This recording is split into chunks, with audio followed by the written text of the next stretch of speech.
Uncovering My Voice, the Christian People talk show where we listen to your story.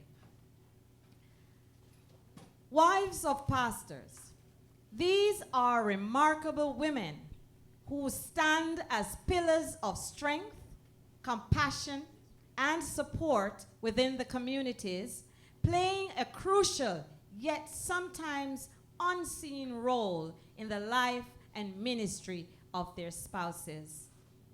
The life of a pastor's wife is uniquely challenging and rewarding. These women balance a myriad of responsibilities, from nurturing their families to providing emotional and spiritual support to their congregations, all while pursuing their own personal and professional goals. They often serve as confidants, advisors, and behind-the-scenes leaders whose contributions are vital to the health and growth of their churches. These remarkable women sometimes are grossly underappreciated. Today, we have the honor of speaking with three incredible women who have embraced this calling with grace and dedication. They will share their stories, offering us a glimpse into the triumphs and trials they face, the ways they maintain their own identities, and the profound impact they have on their communities. We will explore how they navigate the unique pleasures or pressures of their roles, balance their personal and public lives, and find joy and fulfillment in their journeys. This conversation promises to be heartfelt, enlightening, and truly inspiring. If you like this conversation, please don't forget, subscribe. Let's Talk with Karen, Uncovering My Voice. Share with a friend, and let's hear your story. Ladies, welcome to Uncovering My Voice. Thank you. Let's give them a warm welcome. All right. Thank you so much for joining me today. I look forward to hearing your stories, your journeys, and all the challenges that you have faced on this journey. And we look forward, in general, to hearing the lighter side of who you are. All right, so I'm going to introduce you, and then I'm going to allow you to just tell us who you are. We'll start at the far end with, well, you know what? Please forgive me. I'm going to say Sharon. That's okay. That's okay. That's my name, actually. All right. Okay, so I'm going to start with Sharon, and then I'm going to move to Donna. And then I'm going to move to Wendy. Okay, so these are royalty, right? When we're at church, we address them differently because we look up to them and we emulate them to some respect, right? So, Sharon, tell us, who is Sharon? Well, I am so happy you introduced me as Sharon. Yeah. And not the wife of. That's the first thing there. That's the first myth we want to debunk. We don't like it. I'm Sharon. I'm from Jamaica. Nice. Kingston, Jamaica. Okay. And I met my husband. Should I? Just tell us where you met your husband and... Okay. So I met my husband at an evangelistic outreach that my church was planning with all the churches in that area. Okay. I have 2 boys, and I'm a proud grandmother of 3 boys. Wow. All right. No girls. You can tell us who your husband is too, right? Okay, and I'm married to Mansfield Edwards. He currently is the VP of Evangelism and Indigenous Ministry and something else, but I don't remember. Okay, shows that we are really human beings right here. Yes. Donna, who is Donna? Also, I am Donna. That's right. Okay, I'm a mom of 1 grown son. Okay. And I work in the accounting field. I work with the church. with a Okay. church institution. Okay. Yeah, and my husband is the pastor of the Toronto Perth Seventh-day Adventist Church. Okay, and he's right here with us today. Let's give him a welcome. Welcome, Pastor Swaby. Okay, you don't get to have the conversation today. Wendy. Who's Hi. Wendy? Hi, everyone. I'm Wendy. I'm from Kingston, Jamaica, Oh, like Sister okay. Sharon. I am married to Anthony Reid, Okay. pastor, and he currently serves as the stewardship director of the Ontario Conference and Public Affairs Religious Liberty. I have one daughter. She's 16 years old. Okay. And she's here with us today, too. Where's Amarissa? Okay. All right. All right. So, thank you very much for that brief introduction. And I'm going to jump right in. And I'm going to ask, well, this one, anyone can answer. When you met your spouses, were they already ministers? Because that could determine my next question. Okay, I'll start. So, as I said previously, my church, home church, which is Meadowvale, Seventh-day Adventist Church back in Jamaica. I actually went to Meadowvale. Yes. Yeah. So the churches in that area, they were having an outreach program one summer, and I was active in my church. Church was my life. Okay. And so I decided to sign up to volunteer. Okay. So at the first night of the meetings, I worked as an usher. Okay. And I saw this guy up there with a big afro, barefoot pants, and high. He had an afro. Yes. Oh. and platform shoes. Whoa. I As like back it. in the 60s, that was the style. All right. Yes. So I saw him, but then after the meetings, we had our group meeting, and he came. How old were you then? I was 18. Oh, young. Yeah, 17, 18 actually. Alright. And so he came to our meeting, and I was wondering, what is he doing here? But anyways, he was I talking. wonder why she's so disturbed by the fact that And then afterwards, after the meeting, he came over and introduced himself to me. Okay. Yes. and then we chatted a bit. Yeah. Next day we chatted a bit. Next day we chatted a bit. Oh. And then he asked me where I lived. Oh. So I said, I live in Havendale. And he said, guess what? I have to pass Avondale to go to my house. He lives in Oh. Stony Hill. Oh, man of lyrics. Yes. So so he said, I could give you, because we used to walk from the Havendale to where the series were. Yes. My friends and I, we would walk back and Yes. forth. And then one thing leads to another. Oh. And then we got married. Aw. I was 19 when I What? got married. Yeah, 19. How long is that now, Sister Sharon? Holy years. We don't want to date her right now, so we're going to leave it at wholly per years. All right. Interesting. Donna.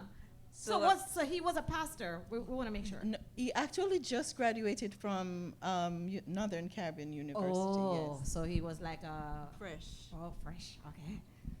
So I met my husband in university. I think, in fact, I met him before he met me. Oh dear. Because one afternoon I was standing in my dorm room and I saw these three guys walking by the dorm, going by one of the professors' home. And somehow he was the one that caught my eye. So I said, wow, that looks nice. But that was it. And we didn't really formally meet until just about my final year in university. We really started connecting that way. I was walking past the theology department one afternoon, and he was sitting with his friends, and one of them said, hello. And I said hello back to them and said, you know that this guy likes you? He said he's going to marry you. I just laughed it off because, Is that man of many lyrics? Or is it few lyrics? Anyway. So that's so how you it were all liking started. him and he was liking you. Yeah, but y'all but we didn't just know it. that's right. We just didn't until then. So that was Story what it come was. to Bob. Yeah. All right, I love it, Wendy. Okay, my story. So I met my husband in university at Northern Caribbean University. Okay, so these women all went to the same university. Except for me. Oh, I you went were. to cast. Oh, cast. Okay, this is In in Kingston. Jamaica, and now it's University of Technology. Okay, okay. Right. My intention was never to get married to a pastor. I went to school for a bachelor's degree Okay. and not necessarily a bachelor. I that. think 2 years into university, that's when I met. I call him Mike. He has a pet name. So he pursued me. Oh, love I it. wasn't interested. I didn't go to school for He's going that. to watch this. I know. I wasn't interested, but he was very persistent. Ah. He was very persistent, and people would say to me, "Are you going to be a pastor's wife?" And I said, "No, I don't want to be a pastor's wife." They said, "But you look like a pastor's wife." I'm like, "But how does that look?" Yeah. Anywho's, I could tell you this. We went out on a few, there were banquets back at NCU back in the day, and we went on our first banquet, our second banquet, and my roommates encouraged me. They said, "He's a nice guy, you should give him a chance." Okay. And then I remember one day we were in chapel together, and I said, "Lord, if this is the man for me, allow this to happen." And Okay. that was a secret prayer. I didn't Yes. pray it out loud, Oh. and it happened. And I said, "Okay, Lord, if this is it, then I'm going to obey." And the Okay. rest is history. So I didn't meet him as a pastor, but as a student. Oh, as a student. Yes. So you did not meet, except for Sharon, when you all met, you were students and you were like, he was fresh out of school. So how, having gotten married to a pastor, because now when you're married, he's a pastor, he's a pastor, he's a pastor, right? How did this affect your life? How did your life change, and how did you handle this change? Anyone? I think my life changed because now I was getting into something that I wasn't sure about. Yes. I didn't know what the expectations were. Okay. But for me, I'm somebody who has always been myself, Yes. and what you see is what you get. I know that. However, when we had mostly senior women back in the day, Yes. and they made it a point of duty to mentor us Okay. as young ministers' wives. Yes. And from there, you kind of got an understanding of what your role was, how you should deport yourself and carry Okay. yourself. I didn't feel much pressure, Okay. but you kind of felt pressured Yeah. because you're wondering, are you going to meet up to those expectations, right. right? However, I think over time, I learned what it was all about. Yes. And I got to maneuver, my path Yes. and form relationships. And I guess my husband explained to me what his role was. Yes. And therefore, I just kind of fit in Okay. somehow. Okay. So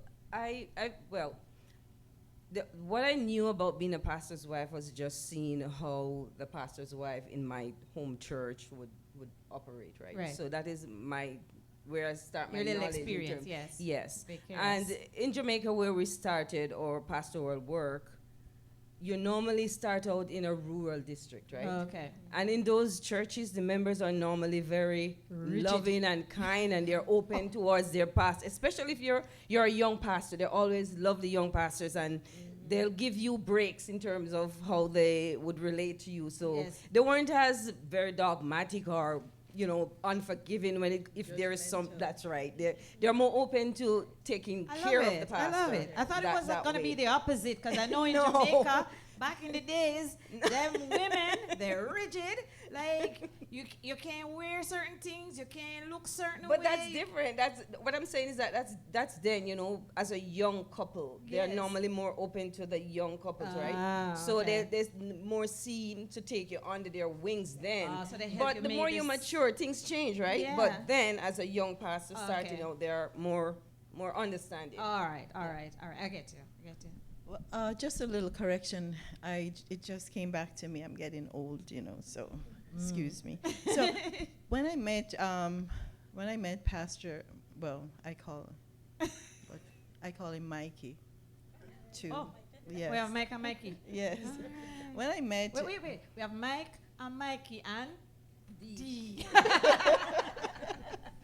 When I just met Mikey, I was actually 16. I just graduated from high school, Yes. and I was 16 when I met him. Oh. Now, the question was how, and How he, How did it change your life? Okay. How did you adapt to the new changes? Okay, so, well, I was 16. I didn't know diddly.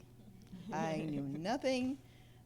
We saw each other, we fell in love, and we got married I got married at 18 or Right. 19. Right. So, and he was a young guy too, because when he just finished university and was working in the series, he was 18 going 19. He Okay. finished really early. Okay. So we were both teenagers. We don't know anything. Right. So I was naive, but we loved each other and we got married. So same thing as Donna said, when you, your first district is out in the boonies. So, Wild West. yes, so the members, you're young and the members realize you're young, so they take you under their wings and they Yes. really nurture you. Yes. And also my conference, which was East Jamaica, they really groomed us. We had our meetings and we had discussions, and Okay. they helped us to be better pastors' wives. So I got my foundation there, and from, well, I didn't have a senior pastor, but wife to look up to, but it's mainly from the meeting with it. They call it shepherdess back then. Yes. Oh, shepherdess. I like Yes. that term. Now they say first lady. Have you No, been called that? the group. The Oh, group. ministerial spouses? Yes. So it was the group of the pastors' wives were called the Shepherdess Club. Oh. Yes. Okay. So now you're married and you are maturing in the role of a pastor's wife. What were some, I would ask you, because I know for me, when I was younger and I see a pastor's wife, there are certain expectations that I had, right? Like, I didn't think you guys can lie. I didn't think you guys can get angry. Just me, right? Looking on. I didn't think that you guys can be on the negative, nothing negative. And I saw you as holy people. What are some of the unrealistic expectations that your congregation or just in general people put on you? Well, back in Jamaica and back in the days, it's not relevant anymore, but if you weren't a teacher, a nurse, and you had to play the piano, and you should be able to sing, Oh my gosh. and you have to wear a hat. I hate hats. I So never. did you have to wear the hats though? You hate it, but Well, did you wear it? No, I didn't. I Oh. didn't wear any hat. I hated it. I felt as if I was gonna Yeah, I don't like hats suffocate. either.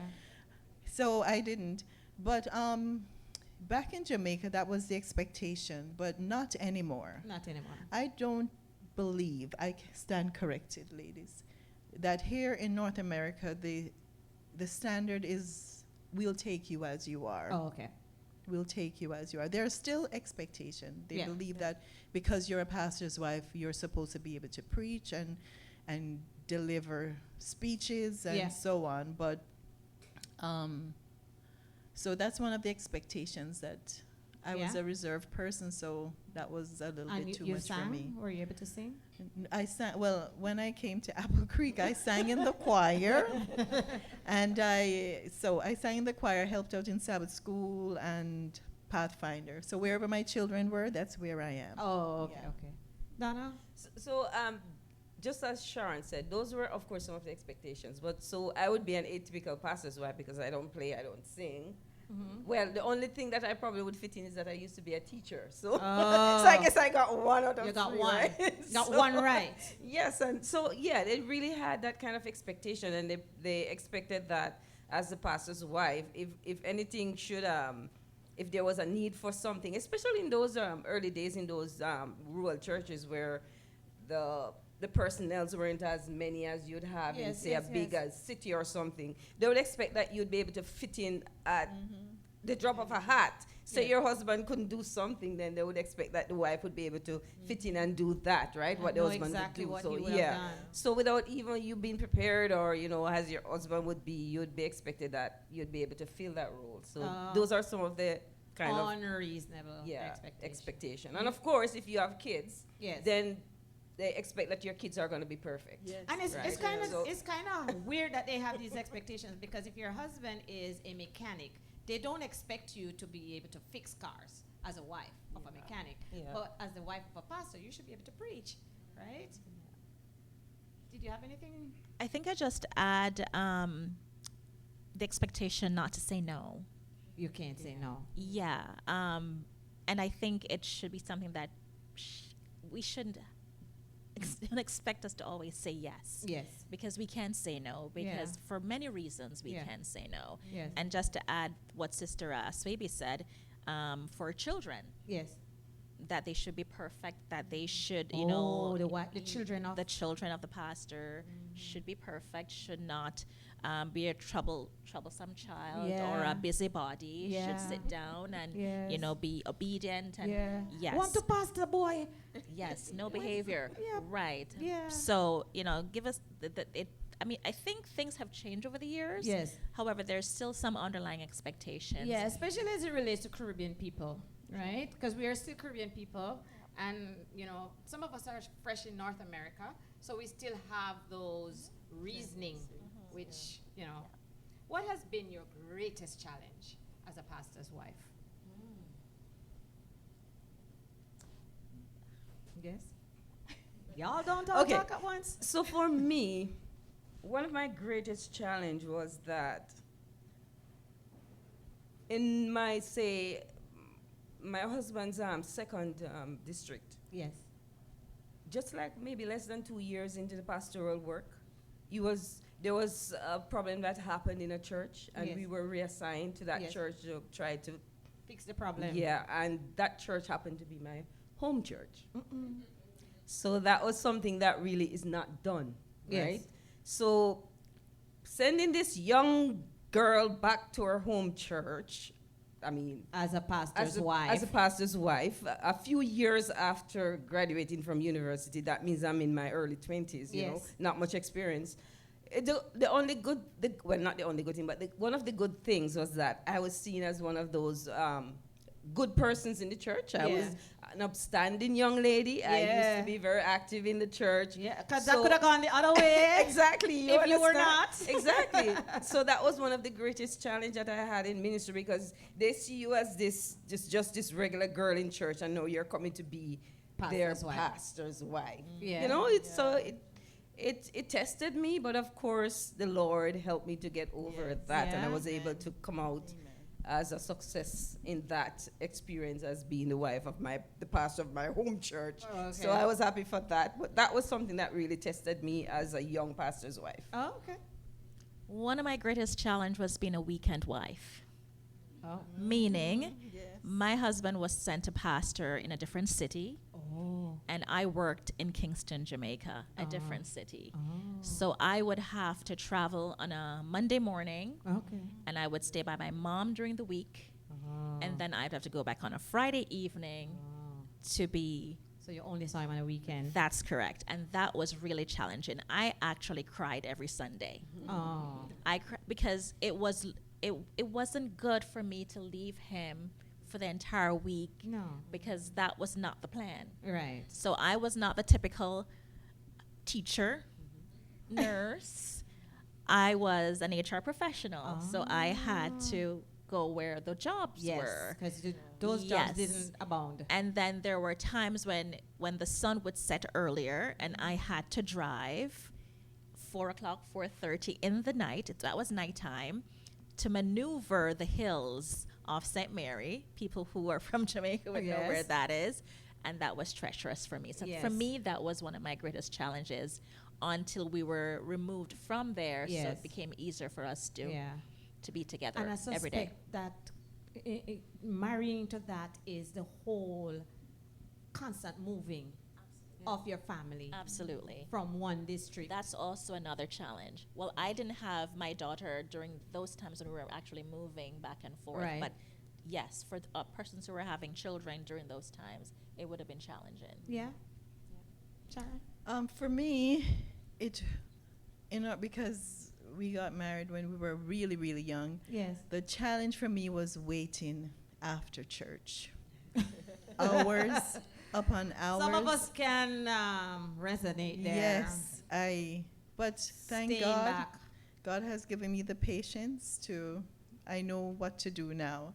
And I was in the same shoe as Wendy, traveling back and forth. I was a weekend wife too. Oh. Yes.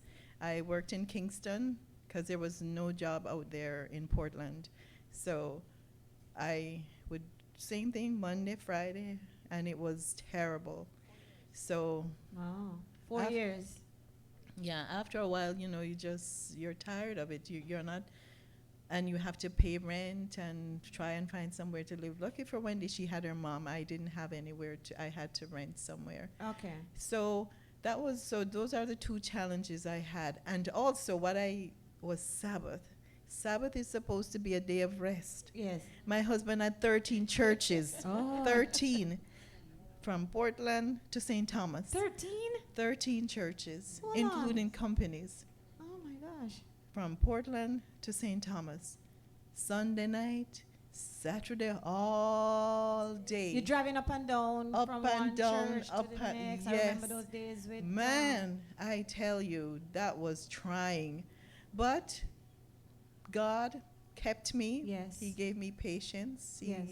helped me to remain focused. Yes, because And we don't know that you have a problem with that, Sister Sharon. We just think you love it, and you're just behind driving up and down. Because we don't know, right? That's why we're doing this show, so that people can know that you actually feel. You have feelings, and these things, there are things that are affecting you as a minister's wife, but nobody talks about it. Exactly. Nobody comes over and say, I know that this is difficult. How are you coping with that? Right. Because they expect you to just... They're just happy to see you. So.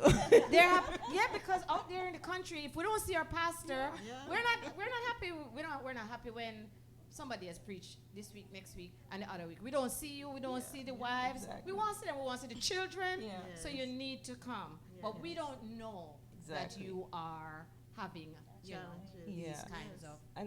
And that also lends itself to another challenge that that a lot of pastors' wives have, in the sense that the fact that you're transferable Yes. from one district to the other, so you become a trailing spouse, right? Yes. So you have to be the one who's always constantly looking for a new job, right? yes. And that affects your career too, Yes. because you don't get to advance in your Yes. position. So that's also an issue for pastors' wives. Oh, Yeah. I like that point. Point because it does keep you. Yeah.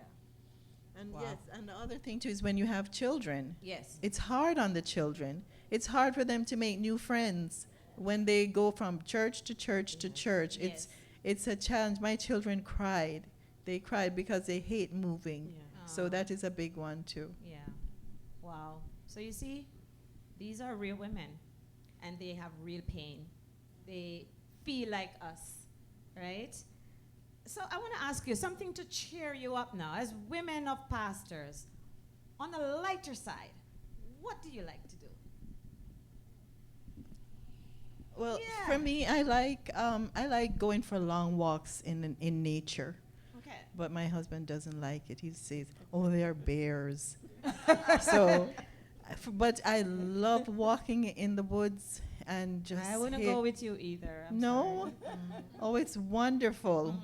It's so rejuvenating to just walk. I'm afraid of bears. I'm afraid of ticks. Ticks that can cause Lyme disease, Lyme disease, scare, and I'm afraid of coyotes, and I'm afraid of. Oh I'm my just gosh. afraid of everything that's in there. So no. Well, I like to go. I like to walk. I like watching classical movies. Gone Okay. with the Wind. Oh, you like to watch classical Yes. movies? Pride and Prejudice. Oh. Yes, I watch it every year. Oh. Yes, and Sound of Music every year I Oh. watch it. You Okay. always miss something. Okay. Okay. And I like to read. yes. You know, people might not, but I like having fun. Yes. I'm a fun person. Yes. And I like to be happy. Oh, okay. And I love my children. Oh. Yeah. Yeah. All right. I like being with them. What makes you laugh, Sister Swaby? So it's so funny that they say opposite attracts, right? Because Sharon loves to walk in nature and her husband doesn't. My husband loves to walk and I'm really not so much of a swap. It's a Jack Sprat moment. So I'm a homebody. I'm sorry. I love my home. So I like to be at home. I like to read. Okay. Listen to audiobooks. That's my thing. Yes. And I like to do a bit of keeping up with current events. So I like to watch the news and to know what's going on in different places. Yes. I like that. And I like stories about pastoral families somebody might write about their time as a minister's wife, what happened, what their story was. I like to read books like so you that. like to read to get vicarious Exactly, experience. that's right. Which is what we're doing right now, right? So that's what I like. So yeah. What about you, Wendy? Well, I know something about Wendy, but you go on. I like meeting people. Yes. It's something that I look forward to because being a pastor's wife gives us an advantage. Yes. We've pastored so many congregations all over, I guess, for us Jamaica and here in Canada. And there's always, people are so beautiful. There's always something beautiful about someone, and I enjoy that. Yes. And when we have to move to another congregation, it tugs at your heart, it tugs at my heart, but I look forward to meeting new people. Okay. What I do for fun, I love spending time with my family. I love spending time with Amarissa watching her favorite movies. We love traveling. We would want to travel more, and we plan on doing that. Okay. We love to drive out in nature, not so much to walk, but we love to drive out and to view nature. Okay. And I love music, and I love to dance. Ooh, that I know about Wendy. You don't hear that a lot. Do you guys dance? Actually, I did creative dancing in Look at that. Yes, I love to dance too. Creative dancing is like what? Ballet? Yes, I Okay. did creative dancing in school. Right. And I love classical music. Okay. And yes, so I love to dance too. Do you dance? It's so funny because before I actually became a baptized member of the church, when I was in high school, I used to be a part of the dance teams. So I can tell you this: when I got married, right? I used to be a part of the dance team at my school. And when I got married, I was writing my resume, and I put on there dance club, and my husband said, "Take that off." Why you want to put that? I want them to know that they can dance. And no, take that off. But it's not something you hear a lot from persons because we grow up normal, right? And we enjoy the finer things of our home. All right. So what is it that you look forward to? What do you like to do in your church that you look forward to? Seeing. So let me rephrase my statement. What is your passion for your church? I love to see people grow. Yes. And grow, not just grow, but grow spiritually. Yes. I tend to give shout outs and kudos to a church that I see is really on the right path. Right. Love to pray, coming together, supporting community services. Right. That is, my passion isn't preaching. I can't preach. Okay. I can speak, but that's not my passion. My passion is seeing people accept Christ, growing, and us impacting community. Okay. That's my passion. Okay. So for me, coming from a person who was very shy, Okay. being in ministry has caused me to develop a little bit more, to be more open and to put myself a little bit more out there. Yes. And so for me, as a person like that, I try to make myself available to do whatever I can in terms of in church. But for me, my passion lies in the Sabbath school. I love Sabbath school. So I'm always a teacher or a superintendent, wherever I go. Whatever church I find myself in, I always seek to get into that department because that is where my passion really lies. Yeah. Yeah. And it stays behind. When you leave, they say, This pastor was a Sabbath school pastor and his wife. They would come to Sabbath school, right? So we know it's your passion, right? My passion is with and for the young people. Okay. Because I was young once, and I had a passion for Christ. And I don't believe that the young people nowadays have a passion for Christ. Because you have to love him, you have to fall in love with him, you have to have a relationship with him.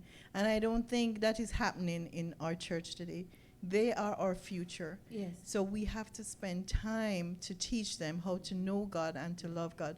So my passion is to see the young people falling in love with Jesus and falling in love with God. Yes. And just, there's nobody else like him to Yes. them, to have a deep, Yes. rooted, grounded relationship with God.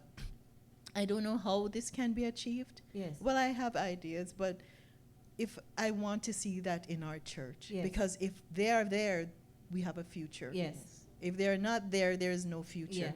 Yeah. So It's a dying yes. environment. So we're gonna wrap up soon, but I want to ask you this question and then another question. So this one might be a little bit of a trouble question. What is the one thing you hate? Oh, hate is a strong word. You don't like about being in this role? Yeah, I hear Wendy take a deep breath. What is the one thing, if you could get rid of that or change? For me, I wish I had more time with my husband. Oh. He's always at church because it's so demanding. So many members, Oh. one man, and to service so many people. And your husband has served for many years as the head Yes. of Ontario. That was the loneliest point in my life Oh my when he was gosh. president. Oh. A very lonely life. I didn't want it. Oh. I was just telling him on the way, I said, do you know the last the last time when they had the election and you got nominated, I cried and I asked God why. And then I'm there talking to God, and then the song that they chose was All the Way My Savior Leads Me, shares each winding path I tread. And I said, okay, God, I got the message. 4 more years. Yes. But this time he's not up there, so But you have he's- a little more wiggle room now. Yes, I have him a little more, Yes. but it's still not enough. I don't know if I'm selfish or what. Oh, no, you're not. But I Bible wish said leave and cleave, man. I wish I had a husband who comes home at a set time every evening, and then the evening is ours Yes. to spend together, Yes. to do things together. Aw. And on a Sunday, it should be our time together. Yeah, But we're it's going to all- make sure that he watches this. Yes, We're going to make But sure. he I'm going to make knows. sure I send him a He copy knows. of this. he knows. But Sunday, yeah, it's going to be reinforced. yes, Sundays is family time. Yeah. We had no family Pastor time. Edwards, Sunday is family time. Yeah. Saying, Yeah, and you know another because of his experience, we always end up in big churches. So Oh. we never went anywhere. Every holidays we're at church. oh, And another function. this wedding to go to, this function to go to. oh, So we have no real. me time together. I get it. And pastors are supposed to take 1 day off every week He for never themselves. And he never does. does. Oh, So that's the part I don't like. okay. That's a lot of food for thought there. It's very, very deep. Very, But very deep. it's being a pastor's wife is a very lonely, lonely, It is. very lonely. Yeah. Yeah, Donna. Job. So to have. mine is similar in the sense that you spend a lot of time waiting on your husband at church because Yes. there's, especially if they have night meetings and it's like a church day and you go to church, so you have And to when they have sit. big churches. Yes, and there's a line to see the pastor. Yeah, You know, and it's so like it you takes a go up there while. and they're like, you'll have him at home. Yes, so it takes a while for him to get through all of that. And I understand. Seriously, I really do understand because it takes a special person to be Yes. able to be married to a pastor. Yeah. And you have to understand from the outset that even though you're marrying a man, Yes. you're also marrying a man who has a mission to carry out. Yes. And you have to be able to be flexible and to Yeah. understand his role, because he doesn't have a typical 9 to 5 job. Yeah. He actually works 7 days per week. I remember once when when we were working in Kingston, Ontario, one of the members lost her husband on Boxing Day, and my husband had to be out of the house, even though it was a holiday. He had to go Yeah. and visit and, try to comfort that member, because the member needs him, and that's his role, right? That's his Yeah. job. So Yeah. you have to be understanding that way. Yeah. And so for me, what I used to do is that I used to take the time that we drive from church to home as a bonding time between us, right? So that is when you try to get to know your husband a little bit more. You share your thoughts. You share what happened today, Yeah. what is this, what's going on at That's home, good. or, that's Yeah. a time to me that I used to Yeah. try to cement the relationship to get, Yeah. back on track to And balance then and I yourself. can relate because I remember when my son died, and Pastor Swaby was one of the first person I called, and he was on his way. Maybe you were having your me time at that time, and he was on his way to church, and he just make a U-turn and head back straight to my house where he spent the rest of the day. So I can relate. Yes. I can relate. I agree with both ladies. Yes.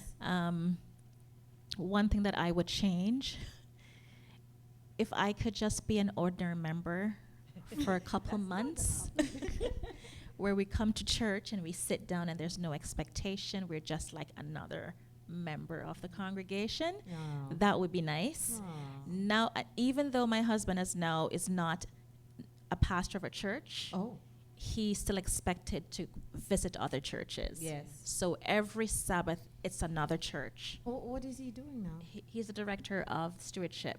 Oh, so he works at a conference. Yes, at the Ah. conference office. So it is still, so we still try to find time for ourselves, but as Sister Sharon said and Sister Swaby, it's a lonely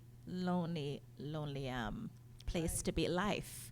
And when I said before that you make friends at this congregation, you bond, then you leave, and then you go to another congregation You have to do it all and you over. bond. That's correct. So it doesn't mean that we're really close friends, but we make those relationships work for us. Yes.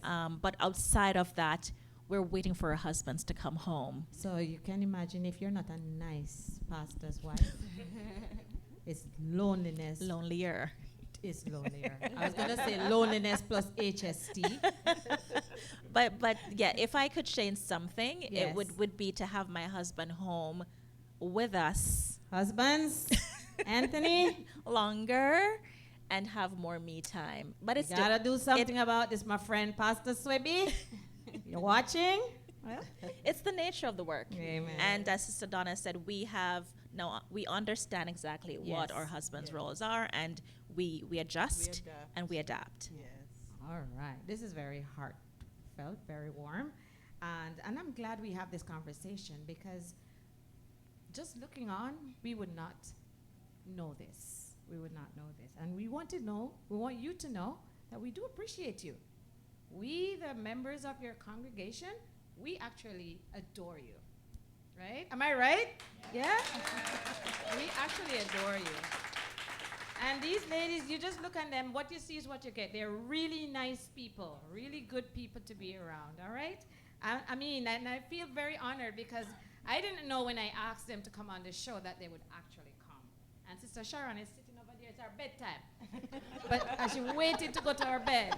But she did this for us today so we can get a peek into their life stories. So I'm gonna ask you my final question. There are women out there who are aspiring pastors' wives. There are women out there who are wondering if this is a journey that they should try to go on. Or there are women out there who are actually pastors' wives right now who are not sure if they're navigating this journey properly. What is your advice to these women?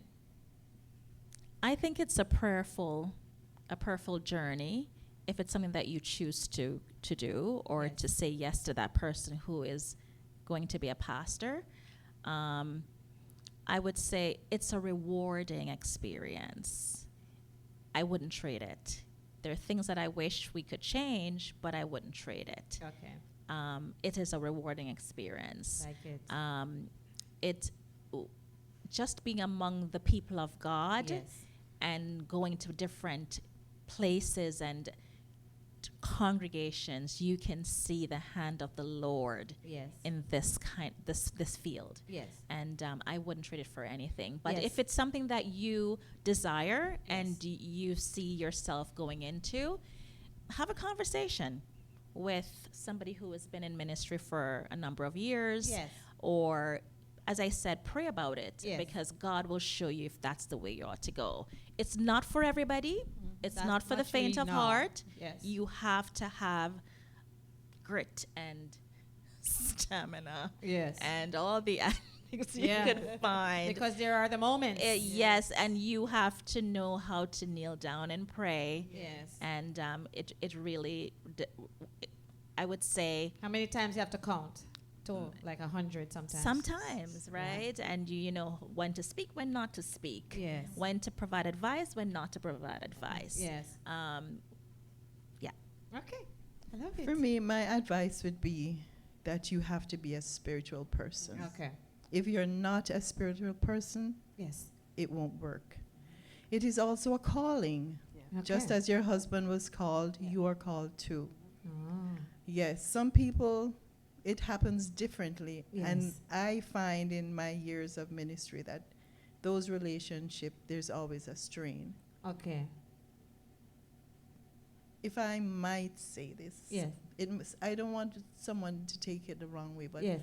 I find that the pastors' wives who grew up in the church Yes. make better wives, make better pastors' wives Oh. than those who come in, because you have the foundation. Oh. You have the foundation, so you know what to expect, and Oh. you can adapt. But those who accept the Lord at a later stage in life and become a pastor's wife, I find that I live my life. They lack something. Yes. So they see it as, I have my job, you have my job. You live your life, I live my life. Oh.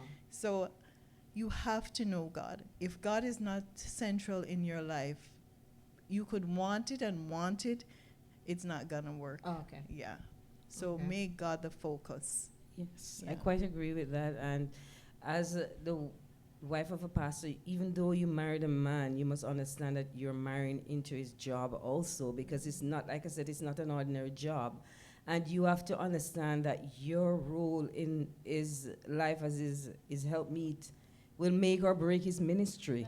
Right? Yes. Because how you act in church, or you behave in church, or you relate to the members can affect the way his job ministry, will go. You yes. can make his ministry easier, or you can make it harder. Yes. So you have to understand you play a supporting role where Yes. that is concerned, right? So you have to do your best to open your mind. I would advise the wives to just love your members, because if you love your members, they will love you back. Yeah. I can Yeah. tell you that. They'll love you back. Yes. And that's one of the biggest thing, because if they know that you love them, Yes. they may see mistakes, but they will overlook it because of the Yeah. fact that they know that they love you and Yeah. you love them. Yes. And that's very important. Yes. I want to add to, if it's for younger ministers' wives, Yes. don't try to put yourself into a clique. Oh. You're going to have some favorite people in your congregation because you get along better with them, but try not to show favoritism. Get to know everybody. Yeah. Love on everybody. Yes. You will have your special peeps, but yes, stay away from the cliques. It doesn't do well for your husband's ministry. Oh, okay. Words from the wiser. All right. So we want to give away some gifts to the members of our audience. I don't know if you have a question you want to ask. Sister Sharon, you had a book. Did you bring your book? You forgot your book. All right. So we're going to give each member of the audience a ticket to concert. So I'm going to just take a quick pause here while I get my ticket. Think of a question you want to ask. Think of a question you want to ask. Think of a question you want to ask. And then we're going to hand out these tickets. Whoever answers first will get this ticket to Dale's concert. All right?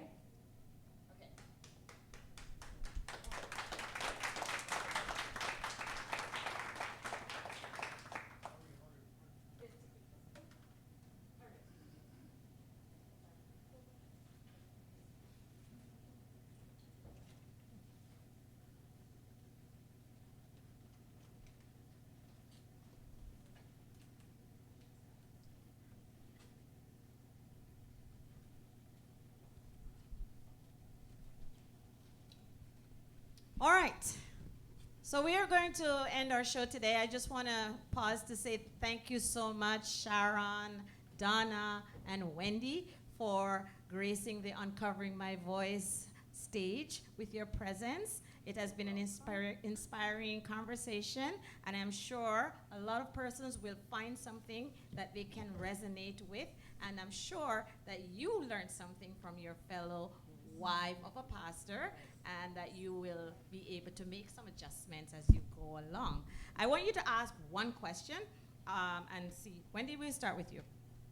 How long did I travel back and forth for as a weekend wife? Yeah, hand up. Okay. 6 days? No. No? 4 years. 4 years. All right, come on up. Come on up. Donna?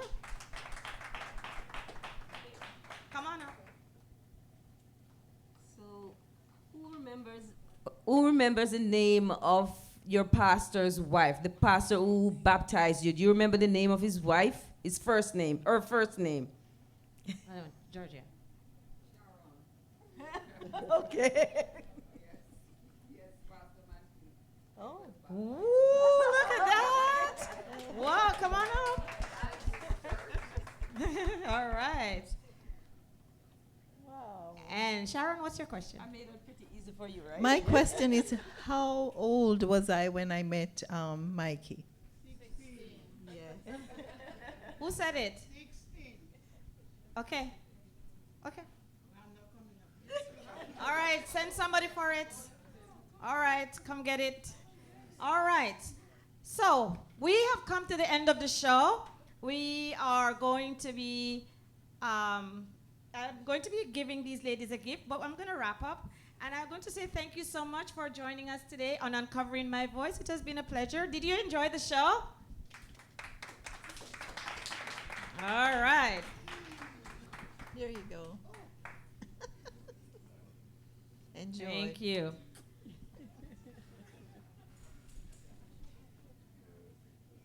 All right. If you liked this conversation, I want to invite you to subscribe to my channel, Let's Talk with Karen. Share this with a friend. And more than all, put it under the comments. Let's hear your story. For now, from me and Wendy and Donna and Sharon, it's bye-bye from Uncovering My Voice. Thank you.